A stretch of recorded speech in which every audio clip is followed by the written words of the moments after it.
عبده ورسوله أما بعد أعوذ بالله من الشيطان الرجيم بسم الله الرحمن الرحيم وأقيموا الصلاة وآتوا الزكاة واركعوا مع الراكعين প্রশংসা আল্লাহর জন্য যিনি আজকে আলহামদুলিল্লাহ আল্লাহ রাব্বুল আলামিনের অশেষ দয়ায় রহমতে আমরা ঈদগাহ ময়দানে উপস্থিত হয়ে ঈদের নামাজ সম্পূর্ণ করতে পেরেছি আলহামদুলিল্লাহ।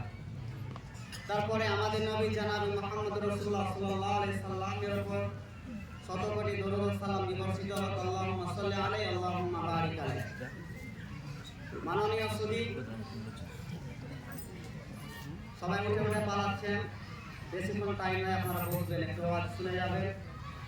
আপনার এই আওয়াজ হয়তো আপনার জীবনে কাজ দিতে পারে, হয়তো আপনার এই নসিহতে আপনাকে আল্লাহ হিদায়াত আনতে পারে। অবশ্যই আমি ভাই বাবাজিকে বলবো, মা বোনদেরকে বলবো, আপনারা অবশ্যই বসে যাবেন। আজকের নসিহা মা বোনদের জন্য এবং ভাই ও বাবাজিদের জন্য খাস করে। বলছিলাম আমরা রমজান মাস কালকে 5:54 আমরা শেষ করেছি। তারপরে আমাদের শাওয়াল মাস পড়ে গেছে, ইংরেজি আজকে 31 তারিখ মার্চ মাসের। তো অনেক ভাই বাবাজি আমাদের কাছ থেকে চলে গেছেন, দুনিয়া থেকে বিদায় নিয়ে চলে গেছেন রমজান মাসের আগে, হয়তো বা সে আগের বছর হয়তো আগে রমজানে যাদের ভাগ্যে জুটেনি রমজান। আমাদের কাছ থেকেও রমজান বিদায় নিল, জানি না আল্লাহ রাব্বুল আলামিন সামনে আমাদের আবার নসিবে রেখেছেন, হায়াত রেখেছেন কি আমরা জানি না। তো আমি আপনাদেরকে কিছু নসিহা করব যে রমজান মাসের রোজা রেখে আর ঈদের নামাজ পড়ে যে আপনি কামিয়াব হবেন এটা নয়, এটা ধারণা আপনারা মাথায় রাখিয়েন না। আমি জরুরি মনে করেছি নামাজ সম্পর্কে, সালাত সম্পর্কে কিছু আলোচনা করা। কেননা মানুষের একজন মুসলিম দাবি করার জন্য যে জিনিসটা প্রয়োজন হয় সেই জিনিসটা হচ্ছে আপনার সালাত, নামাজ। আল্লাহ রাব্বুল আলামিন কোরআনের মধ্যে বলছেন ওয়া আকিমুস সালাতা ওয়া আতুজ যাকাত ওয়ারকাউ মা'আর রাকিন। তোমরা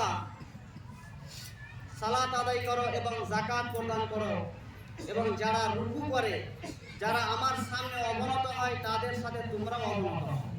আল্লাহ কিন্তু এটা হুকুম করছেন, যাকাত আদায় করতে বলছেন, সালাত কায়েম করতে বলছেন, এবং আল্লাহর সামনে যারা অবনত হয় তাদের সাথে অবনত হতে বলছে, মানে রুকু করেন, সাজদা করেন।